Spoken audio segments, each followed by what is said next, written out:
Lecture 3. The Weapons of the Religious Reformer. For the weapons of our warfare are not carnal, but mighty through God to the pulling down of strongholds. 2 Corinthians 10:4. Ever since the introduction of sin into the world, there has been an unremitting conflict between truth and error. The earth has become a vast battleground, the theatre of a mighty moral warfare. Truth and error are necessarily opposed to each other, and whenever they come in contact, a fierce contest ensues, which ends only when error is destroyed.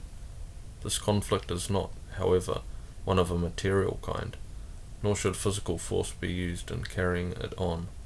It is a moral warfare, and ultimate success can be secured only by the use of corresponding weapons. The advocates of error may press into their service carnal weapons, as indeed they are always forced to do, in their vain efforts to sustain themselves and oppose the truth. But thus they only acknowledge their own weakness and betray the defects of their cause, and ensure in the end their own defeat. The disciple of truth needs no such weapons.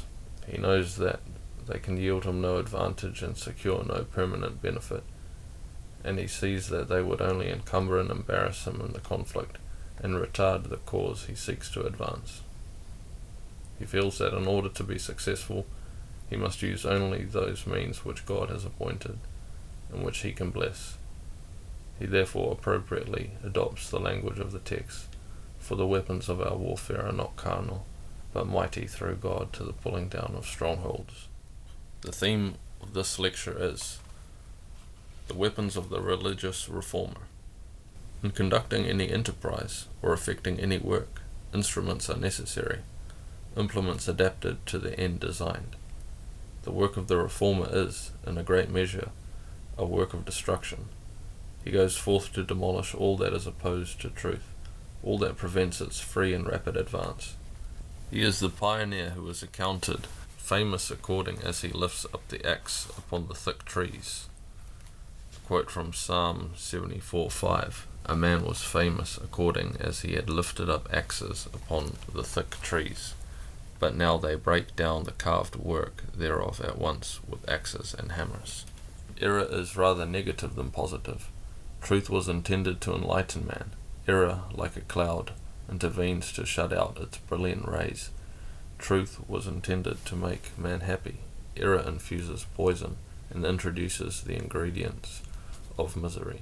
Truth was intended to make man free.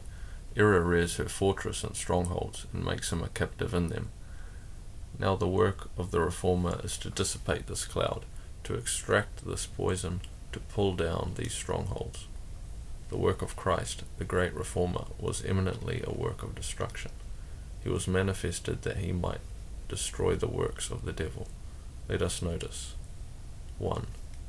The strongholds which the religious reformer is called on to demolish. 1. Ignorance. All religious error is the offspring of ignorance and mistake. God is true, and his word is true. No religious error can find any support there. Yet we know that error does exist to a vast extent. How mighty then is this fortress, and how strong? Look at the ignorance of heathen nations. See the ignorance of those who are under the dominion of the papacy. Behold the lamentable ignorance of a vast majority of Protestants. Now the reformer meets this stronghold wherever he undertakes to labour. He beholds wilful ignorance and plainly revealed truths. He beholds one body of men wilfully ignorant of the views and practices of another body which they condemn. He finds himself misrepresented, misunderstood, and opposed, because men are entrenched in this stronghold. The Apostle Paul once found himself a victim of misrepresentations which had gained currency simply through the inexcusable and wilful ignorance of those who believed them. Art not thou that Egyptian, he was asked, which before these days madest an uproar, and leddest out into the wilderness 4,000 men that were murderers? The religious reformer is frequently assailed with questions as absurd, betraying the wilful ignorance of those who oppose him in his work. This ignorance he labours to remove. Number 2. Prejudice. Prejudices are generally in favour of that to which men are accustomed, and opposed to that which appears new to them. If men have been accustomed to error, they love it on account of its antiquity.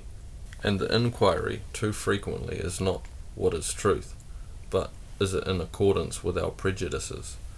Is it what our fathers practiced? Is it what they taught us? Men speak of time-honoured customs. They forget that while errors may be time-honoured, truth is eternal. Prejudice is a mighty stronghold. Its walls are of adamantine strength, and of almost impenetrable thickness. Entrenched in this fortress, men are unapproachable. The soundest logic, the strongest arguments, the most convincing proof, the fairest reasoning, all fail, all are powerless, while prejudice holds the mind within her grasp. The very work of the religious reformer brings him in direct contact with those customs which appeal most powerfully to men's prejudices. He aims to remove old errors, but in order to do this he must first demolish the stronghold in which they are entrenched. He aims to convince men that it is better to be the willing subjects of reason than the blind slaves of prejudice. Number 3. Self-interest. Many go with the crowd merely because it is to their present interest. After they are enlightened by truth, and after their old prejudices are overcome, still selfishness prevails, and instead of doing that which they know to be right, and labouring to advance the truth, they prefer to act contrary to their own convictions. They perceive that the truth is unpopular, that its advocacy will necessitate self-denial and sacrifice, that their temporal interests will suffer, and their names be cast out as evil. Now the religious reformer aims to make men benevolent. He labours to make them willing to deny themselves and cheerfully suffer for the good of others and the sake of the truth. Selfishness must be abolished. This mighty stronghold must be pulled down ere the reformer can succeed in his work. Thus the victims of error must be driven from every refuge, and their hiding places must be destroyed before they will be made free by the reception of the truth. Notice 2.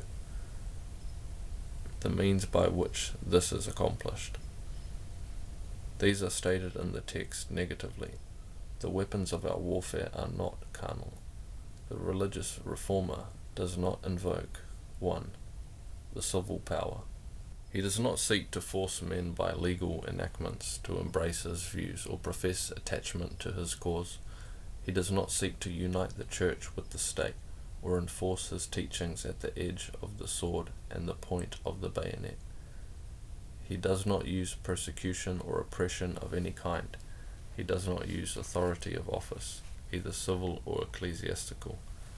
He does not use the authority growing out of the domestic relations to force the consciences of those who are subject to him, or compel them to adopt his views of truth. He utterly renounces compulsion of every kind. The gibbet, the rack, and the stake are all discarded by him. Here was one radical defect of the Reformation of the 16th century. The civil arm was invoked, the state was united with the church, a political element was infused, and carnal weapons were used as freely by the Reformed churches in enforcing their dogmas as by the papacy in maintaining its heresies. The thorough religious reformer uses no such weapons. Neither does he employ 2. Calumny and misrepresentation. In order successfully to combat the opinions and practices of an opponent, individuals sometimes distort and falsify his views. They present an absurd doctrine, which is inconsistent both with reason and revelation, falsely charge it on those whom they oppose, and then eloquently declaim against it. Or they mistake the arguments used by their opponents to sustain their views, and endeavour to make the impression that they are but weak fanatics, or men labouring under mental imbecility. Or they openly slander and vilify them, and injure their reputation, and thus they labour to bring into disrepute both the views and practices they oppose, and the persons who advocate them. All who persecute love to have some pretext. They therefore first slander their victim, and then put him to death. Thus it was with Jesus. False witnesses rose against him, and though their testimony carried its refutation on its very face, it was made the pretext for his crucifixion. But the thorough religious reformer, having no desire to persecute, needs no pretext for it. He therefore discards calumny and misrepresentation. Neither does he resort to 3. Neither does he resort to flattery and cunning artifices. He appeals not to sinful passions, such as pride, ambition, self-indulgence, and a desire for worldly honour. This is often done in order to advance a sect or party. Our denomination, it is urged, is the most popular. It numbers more than any other. It has more wealth. Our church is the most respectable. It embraces the most learned and talented men. Therefore we are right. It will be to your interest to join our church, because it is the church of the place. Now all such motives as these must be classed among the carnal weapons. They appeal to selfishness. The true reformer makes no such appeals, urges no such motives, wields no such weapons, for the weapons of his warfare are not carnal. Such weapons are impotent, and worse than useless, in seeking to advance the truth. If a man becomes an honest and faithful follower of the truth, it must be for the truth's sake, and not to avoid persecution, or reproach, or unpopularity. Such weapons can never pull down the strongholds of error, but rather render them more impregnable. Persecution will never enlighten the mind of the ignorant, misrepresentation will never remove prejudice, and flattery will never demolish selfishness. And further, such weapons only recoil on the heads of those who use them. It is an immutable decree of Jehovah that they who take the sword shall perish with the sword. We have a striking illustration of this in the burning of Cranmer and Rogers. We have been taught to sympathize with them in their martyr deaths at the stake, and that sympathy we would not check, for they were cruelly persecuted. But we would at the same time recognize in their sufferings a fulfillment of Christ's words, "With what measure ye mete, it shall be measured to you again." The hands of both of them had been stained with the blood of Joan Boucher, a noble-minded and pious female, who in the reign of the youthful Edward was committed to the flames for the sin of being a Baptist. Quote, Cranmer is said by Fox to have been most urgent with the young king to affix the sign manual to the cruel document. The youthful king hesitated. Cranmer argued from the law of Moses, by which blasphemers were to be stoned to death. With tears but unconvinced, the royal signature was appended. Rogers also thought that she ought to be put to death, and when urged with the cruelty of the deed, replied that burning alive was no cruel death, but easy enough. Unquote. From Religious Liberty, Its Struggles and Triumphs, page 110. God has shown in an unmistakable manner his disapprobation of carnal weapons. While the reformer deprecates the use of these means, there are weapons employed by him which are mighty through God to the pulling down of strongholds. Among these we notice 1. The Word of God. This is the double-edged sword of the Spirit. This is the grand weapon which is to cut its way through all error. It's always been successful and always will be. Those only have been successful reformers who have used this as their great weapon. Look at the great reformer when he went forth to encounter in the wilderness the arch-adversary of truth. How did he vanquish him? Though all the hosts of heaven were ready to do his bidding and drag Satan back to his prison, he disdained to exert physical force. He used this great weapon, and every assault of the tempter was repelled by the calm reply, "It is written, it is written, it is written." When the apostles went forth, the word of God was the instrument with which they overcame the opposition of Judaism, and what gave rise to the Reformation in the 16th century. Why, a poor monk found a Bible, and in his cell made it his study. Happy would it have been for the world if the reformers of that age had been guided exclusively by its holy precepts. Discarding tradition and every human invention, the thorough religious reformer makes the Bible both his textbook and test book. 2. Candour and affection. He takes pains to ascertain accurately the views of those whose errors he would correct, giving them credit for the truth they hold, and acknowledging their excellences wherever they exist. His work is not to destroy their lives, their liberties, or their reputations by their errors. He therefore speaks the truth in love, and seeks not theirs, but them. His great wish is to benefit them, and like the blessed Redeemer, who could mingle his tears of compassion with his denunciations against sin, the reformer boldly and sternly denounces error, yet cherishes ardent affection for those who are out of the way. He also employs 3. Sound reason. He appeals not to passion or prejudice, but to the understanding. He is able to give a reason for everything he attempts. He shows the fitness of things and their propriety. He invites the exercise of the judgment of those whom he addresses. Instead of regarding men as brutes, who are to be driven by force, he recognizes them as rational, intelligent beings, who are to be convinced and persuaded and moved by mental and moral power. Christ and the apostles were great reasoners, especially is this true of the apostle Paul. Who can read the epistles to the early church without being struck with the force of his reasoning? The advocates of error cannot stand before the reformer, who is well skilled in the use of this weapon. Number 4. Earnest, believing, importunate prayer. Mighty through God. He must give success in the use of the weapons.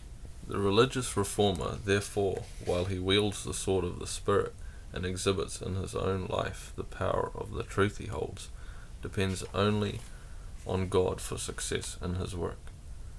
He pleads for men with God, while he pleads with men for the truth.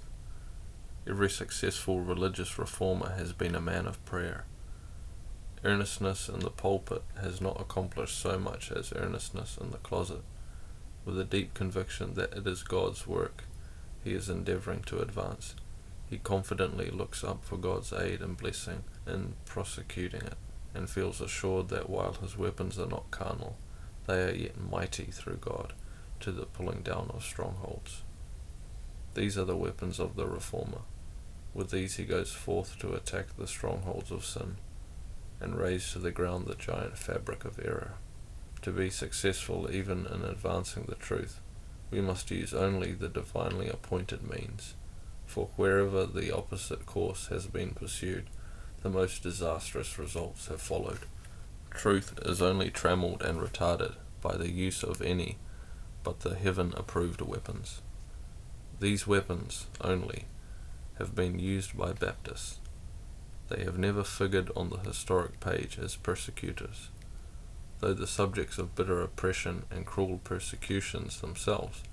It has been their glory always to exclaim, "The weapons of our warfare are not carnal, but mighty through God to the pulling down of strongholds."